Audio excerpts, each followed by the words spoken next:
주님의 기도로서 예배를 시작합니다. 하늘에 계신 우리 아버지, 이름이 거룩히 여김을 받으시며 나라에 임하오시며 뜻이 하늘에서 이루던 것 같이 땅에서도 이루어지이다. 오늘날 우리에게 일용할 양식을 주옵시고 우리가 우리에게 죄진 자를 사하여 준 것 같이 우리 죄를 사하여 주옵시고 우리를 시험에 들게 하지 마옵시고 다만 악에서 구하옵소서. 나라와 권세와 영광이 아버지께 영원히 쌓옵나이다. 아멘. 호흡응성가 367장입니다. 367장. 멀고 마 이 세상 길 소망 없는 나그네 길 방황하며 헤매이며 정처 없이 살아왔네. 의지할 것 없는 이 몸 위로받고 살고파서 세상 육 따라가다 모든 것을 다 잃었네. 무거운 짐 등에 지고 쉴 것 없어 애처로운 몸 쓰러지고 넘어져도 위로할 자 내겐 없었네. 세상에서 버림받고 귀한 세월 방탕하다 아버지를 만났을 때 죄인이 을 깨달았네. 눈물로서 회개하고 아버지의 품에 안기어 죄악으로 더럽힌 몸 십자가에 못 박았네. 구원함을 얻은 기쁨 세상에서 제일이라 영광의 길 허락하시 내 주 예수 찬양하네.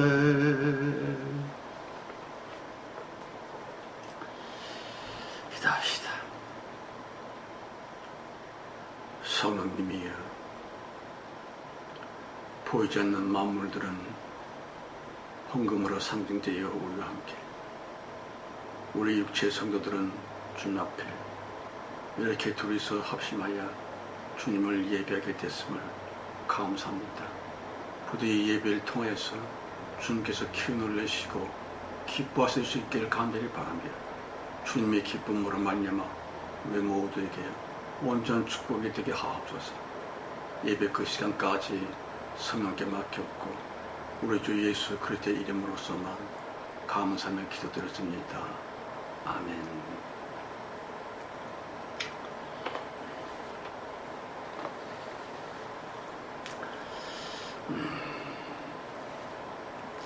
마태복음 강해 12번째 시간이고요. 제목인즉슨 안 됩니다. 절대로 안 됩니다. 옳지다. 우선 먼저 마태복음 3장 13절에서 15절까지입니다. 이때 예수께서 갈릴리로서 요단강에 이르러 요한에게 세례를 받으려 하신대 요한이 말려 가로되 내가 당신에게 세례를 받아야 할 터인데 당신이 내게로 오시나이까? 예수께서 대답하여 가라사대 이제 허락하라. 우리가 이와 같이 하여 모든 의를 이룬 것이 합당하니라 하신대 예 요한이 허락하는지라. 여러분, 우리가 잘 알다시피 출애굽기 3장에 보면 모세가 나오지요. 그는 나이가 80에 이르기까지 장인 어른을 집에서 그 뭐라는 거니까 처가살이를 하면서 살았습니다.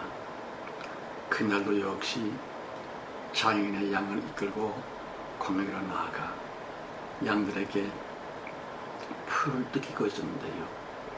와이고야, 눈을 들어 바라본 저 멀리 호렙산에서 풀이 붙은 거예요.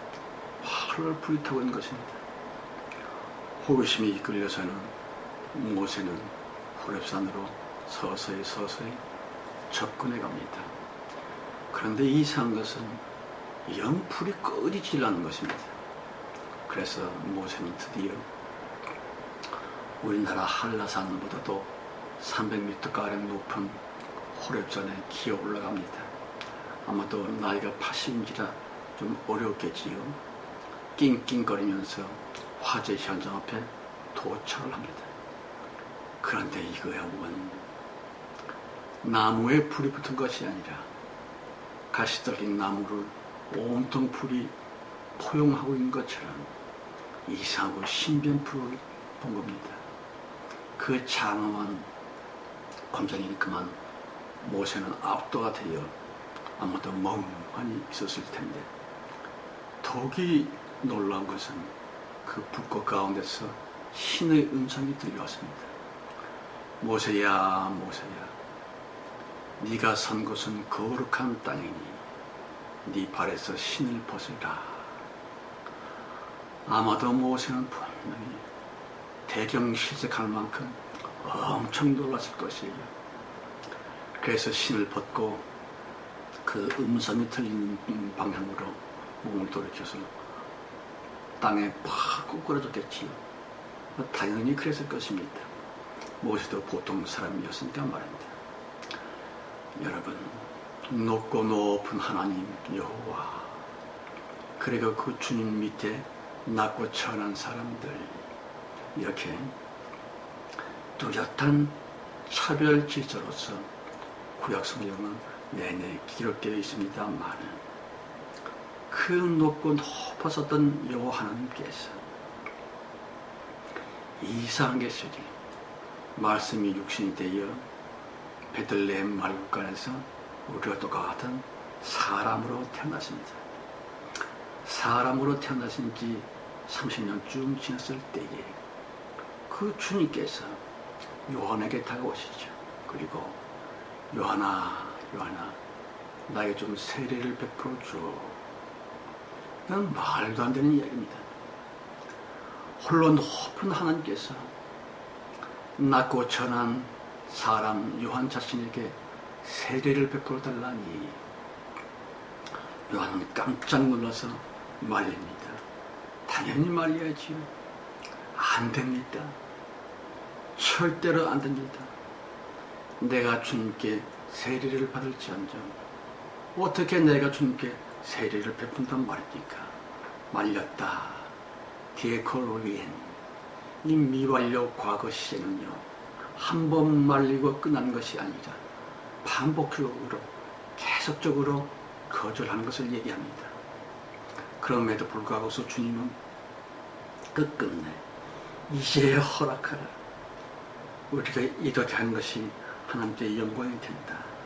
바로 지금 아르티, 바로 지금 당장 나에게 세례를 베풀라 하는 뜻이옵시다. 요한은 주님의 몹시 강력한 요청에 이기지 못하여 예수님의 머리를 잡고 요단강에 푹 쑤셔넣지요. 그리고 잠시 후에 다시 머리를 잡고 주님을 훅 또 물 밖으로 끌어올려줍니다. 그것이 세례옷이다. 당시에 지금도 비슷하겠습니다만, 세례라 하는 것은 죄 지은 인간들이 자기의 그 죄를 말미암아서 천벌이나 저주를 받을까 저 해서는 두려운 나머지 세례를 받았다. 그런데 말입니다. 주님은 완전히 거룩한 하나님 자신입니다. 그러므로 죄가 있을 리가 없는데 왜 주님께서는 그렇게 간절히 세례받기를 간청했을까요? 이 지점에서 저는 참 답답하고 그리고 슬픈 인생을 살아왔다고 생각합니다. 괜히 억울하고 말입니다. 왜냐하면 보통 사람들은 말하기를 하나님이신 예수님은 점도 없고 흠도 없고 죄가 없기 때문에 우리 인간들을 대신하여 대속적으로 대신 세례를 받으신 것입니다. 이렇게 말을 합니다. 그렇지만 과연 그러할까요? 제가 며칠 전 SBS에서 방영되고 있는 그것이 알고 싶다의 한 편을 본 기억이 납니다. 그런데 폴리스 라인으로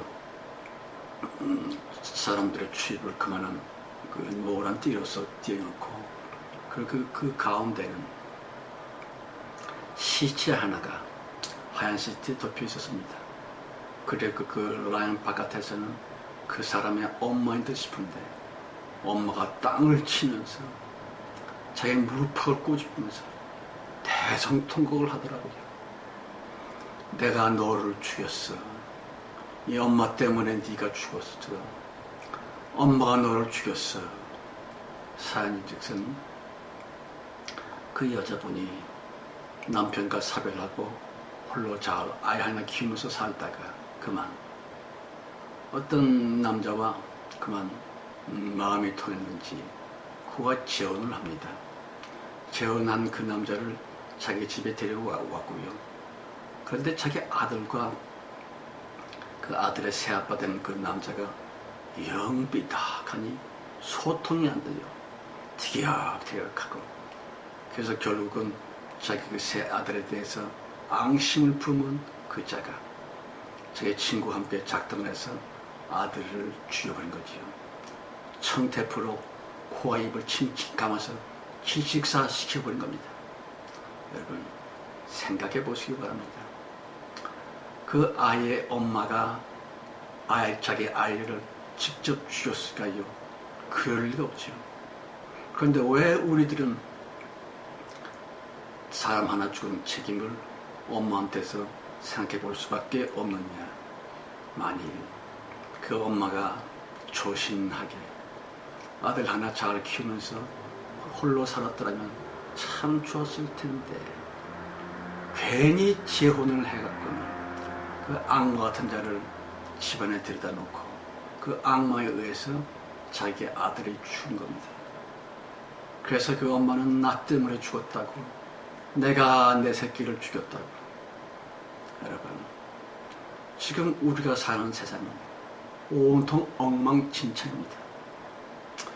온 세상이 모조리 공동묘지가 된 것처럼 사망의 기운이 꽉 차있습니다. 누구누구도 양보가 없고 용서가 없고 그저 사람들이 화를 내고 있는 것 같습니다. 말을 붙이기가 힘들 만큼 무서운 세상으로 점점 변화되고 있는 것 같아요. 이것이 대체 누구 책임입니까? 당연히 사탄, 그 사망의 권세자가 그런 흉악한 분위기를 계속 만들어내고 있고 인간들을 죽이게 하고 짜증내게 하고 화나고 싸움시키고 교만하게 하고 온갖 죄를 짓게 하고 사탄이 직접적으로 역사하고 있습니다만은, 그렇지만 우리가 꼭 알아야 될 것은 그 사탄을 만일 하나님이신 예수께서 창조하지 아니하셨더라면 사탄이 이 지구에 사망의 왕으로 들어올 리도 없고 우리 인간들은 벌써 낙원과 같은 삶을 살 수 있었을 텐데, 사탄을 창조하신 하나님, 그 하나님께 죄가 없다고 말할 수는 없을 것이에요. 물론 사람들은 하나님께서 사탄을 지으신 것이 아니고 빅뱅 우연히, 언젠지 모르지만 우연히 사탄이 생겨났어라고, 진화론자들이 이원론을 얘기하고 있습니다. 하나님이 사탄을 만든 것이 아니라 저절로 우연히 그 악魔는 태어났고 그 악魔의해서 세상이 이렇게 힘든 거야. 그런 진화론자들이나 이원론자들, 저들은 아예 마귀에게 뇌를 씹혀버린 악마에 쫓다고 이르면 한 것이 옳지다. 아무튼 세례를 받으신 후 16절입니다. 예수께서 세례를 받으시고 곧 물에서 올라오실세 하늘이 열리고 하나님의 성령이 비둘기같이 내려 자기 위에 임하심을 보시더니 이 16절 말씀이 저로 하여금 그렇게 안타깝게 할 수가 없어요. 왜 하필이면 그 약하디 약한 비둘기 형상으로 성령께서 임하셨을까요? 만일 성령께서 아예 거대한 동물의 왕 사자, 그것도 수사제 모습으로 임하셨더라면 당장에 사탄을 확 찍어서 영원한 지옥으로 던져버릴 수 있었을 텐데 하필이면 약하디 약한 비둘기 모양으로 임하셨을까요? 여러분, 제가 그 국민학교 다닐 때에, 요즘 초등학교라 그러죠. 국민학교 다닐 때에 우리 학교에 아주 큰 식물원이 하나 있었습니다. 그리고 그 식물원에서 17마리인가 되는 비둘기를 키웠습니다. 그래서 학생들이 아침에 학교에 오면은 식물원부터 들러서 비둘기에게 물도 주고 그랬지요. 그리고 이제 학교가 파하고 집에 갈 때는 비둘기한테 잘 있어, 내일 또 봐, 이렇게 아주 재밌는 시간을 보냈는데 어느 때부터인가 커다란 올빼미 한 마리를 누가 기증을 했는지 그 식물원에다 떡하니 집어넣은 것이에요. 그리고 불과 며칠 후에 이 올빼미가 말입니다. 분명히 우리가 다 집에 돌아간 밤에 비둘기를 잡아먹은 것 같아요. 그 비둘기가 마지막에 사력을 다하면서 안 잡혀 먹으려고 발버둥쳤고 그 비둘기의 깃털들이 온 사방에 퍼져 있더라고요. 그러나 그 내장이나 그 속은 벌써 다 올빼미에게 먹혀버렸고 그 올빼미가 매일마다 한 마리씩 잡아먹더라고요. 그래서 그 사실을 안 용기 있는 남자 교사분들이 식물원에 들어가서 그 올빼미를 잡았습니다. 그래서 그것을 조롱에다가 가둬놓고 식물원 바깥에 내놨지요. 그래서 우리들은 화가 나니까 꼬챙이 같은 것으로서 올빼미의 눈을 콱콱 찔러대면서 이 나쁜 놈, 네가 우리 비둘기를 죽였지. 그러다가 선생님한테 들켜가지고는 야단을 맞은 적이 있습니다만, 여러분, 왜 하필이면 비둘기입니까? 아시다시피 창세기 8장에 보면은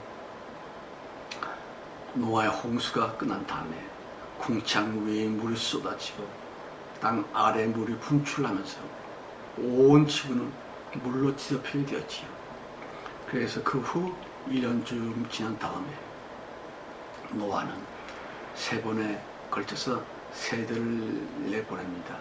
이제 땅이 말랐지 아니한가, 이제 노아 방주 바깥으로 나가도 되지 아니할까를 알아보기 위해서 처음에는 까마귀를 보냈고 그 다음에 비둘기, 또 3번째 또 비둘기를 보냈는데 3번째 비둘기는 그 입에 새로 피어난 감람나무 이파리를 물고서 노아에게 왔습니다. 그걸 보면서 이제 말랐구나, 이제 나가도 되겠구나를 깨달은 노아는 방주문을 활짝 열고서 땅 위로 다 나오게 됐지요.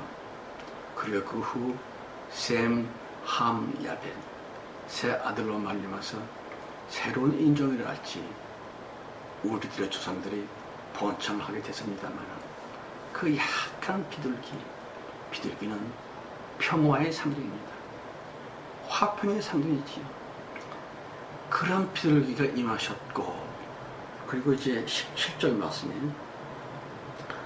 하늘로서 소리가 있어 말씀하시되 이는 내 사랑하는 아들이요 내 기뻐하는 자라 하십니다. 여러분, 참 납득하기 어려운 말입니다. 대부분의 보수 신학자들은 말하기를 성부, 성자, 성령 삼위의 하나님께서 동시에 자신들의 본질을 밝히시는 아주 귀중한 본문 성경이다 합니다만, 여러분, 저 같은 어리석은 목사들이 그런 얘기를 들으면 매우 좀 불행합니다. 괜히 억울해져요. 그게 사실은 아닌데, 왜냐하면 하나님은 이제나 영원히 한 분뿐입니다. 성도들이 죽임을 당하고 순교를 당하고 그 어려운 가운데서도 신앙생활을 할 수밖에 없었고 할 수 있었던 이유는 하나님은 한 분입니다. 그 유신 신앙사상 때문이었습니다. 그런데 어떤 때는 그 한 분 하나님을 아버지 하나님이다, 어떤 때는 아들 하나님이다, 또 성령 하나님이다. 아버지 하나님이라고 하는 뜻은 모든 만물의 근본이요 중심이라고 하는 뜻입니다. 하나님께는 간절하고 안타까운 소원 하나가 있습니다. 창조 의도지요. 사탄을 반드시 사로잡아 지옥에 영원히 쳐넣으리라. 그러니까 사탄 없는 세상을 다시금 이룩하리라 하고 하는 하나님의 영원한 뜻, 창조 의도를 얘기할 때에 그를 가리켜 아버지 하나님이라 하시고요. 그 창조 의도가 우리 사람들에게 현실적으로 계시되고 우리의 삶 속에서 붙여올 때에 그를 가리켜 아들 하나님이다.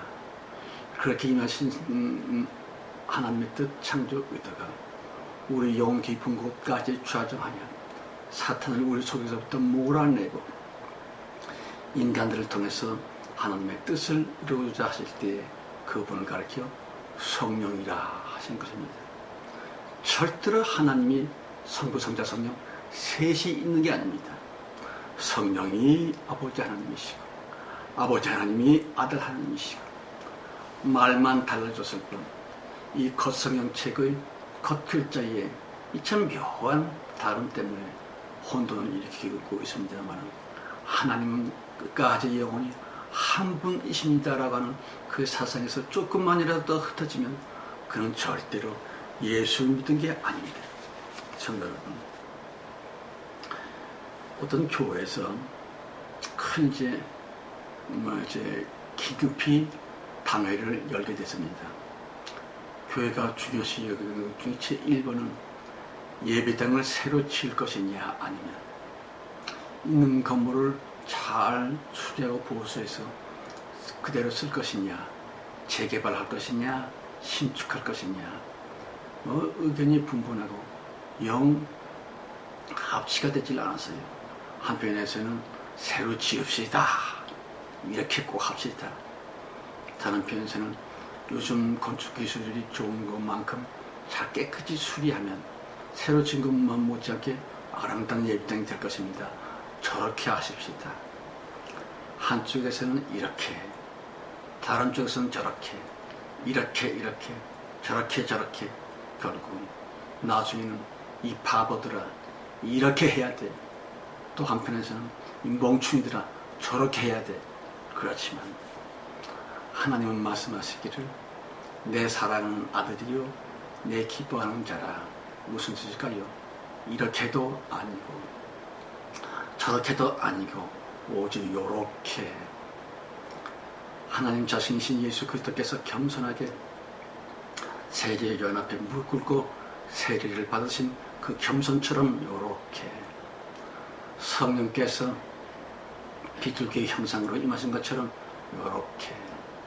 여러분, 육적으로 얼마나 돈을 절약했었느냐 그건 문제 아닙니다. 혹은 사람들이 우리가 이렇게 놓은 성과를 보면서 아 잘했네 혹은 못했네 라고 흉을 보든 칭찬을 하든 그거 아무것도 아닙니다. 오직 요렇게. 무슨 뜻일까요? 예수님의 그 겸손 요렇게. 성령께서 비둘기같이 임하신 것처럼 이렇게 우리 삶의 성도들만이라도 항상 평화의 무드이며 겸손한 분위기를 조성할 때에 하나님의 영광 받으시고 주님께서 거기에 임하실 수가 있지요. 여러분, 사망 권세자 사탄이다. 그 사탄은요, 자기가 놀 수 있는 분위기가 따로 있습니다. 더럽고 추악하고 무섭고 살기가 등등하고 교만과 다툼이 가득한 그런 죽음의 분위기 속에서만 사탄은 운행할 수 있지요.